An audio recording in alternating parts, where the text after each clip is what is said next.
Hi, hello. So, ayan na nga.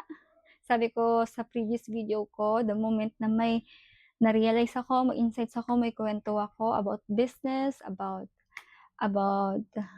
being a better you, I will share it here. At ngayon nga, ayan, nag-check ako ng KPIs ng aming mga department heads and na-remind ako ng isang leadership lesson that every business owner or any leaders needs to hear. So, yan. So, yun nga po, alam niyo last, July 30 nag-salary kami and nag-random check lang ako, sabi ko, "Patingin nga ng computation ng salary natin." And dun ko nalaman na nagkamali pala ng computation to the point na nadoble po ang increase ng mga staff.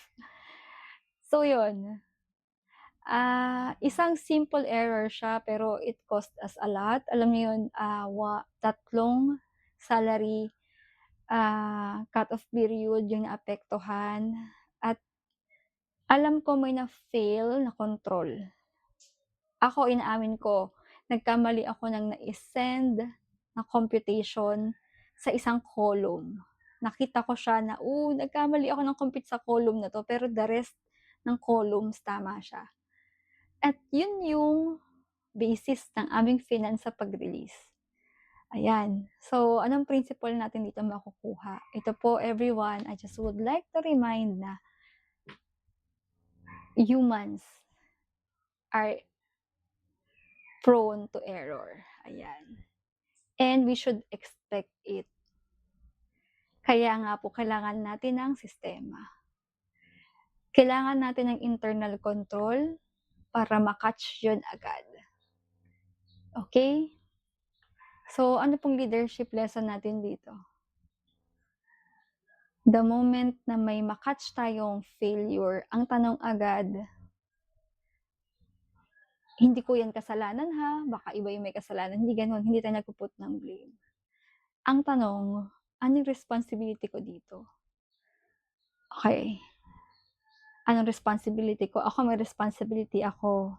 May responsibility si finance, may responsibility si HR, lahat ng involved sa proseso.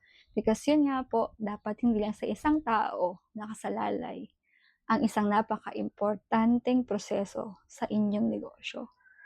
So we don't stop only at correction, but we have to improve the process.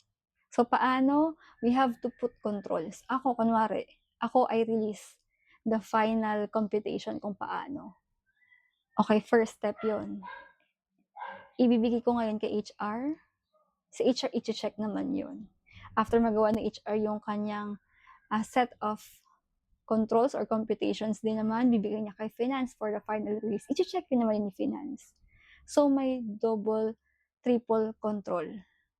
Iyon. And magbibigay din kami sa mga staff ng notice para si staff din, they are notified and they know and they will expect kung ano dapat.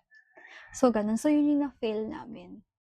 So, this week, I would like everyone to ask yourself, if mag-disappear ka ba tomorrow, yung system ba mag-work? Or does it depend?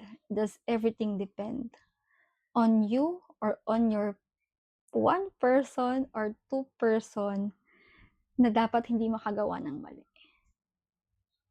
So, yan ang i-keep in mind natin. Okay po? So, thank you and God bless everyone. Have a great weekend. Bye!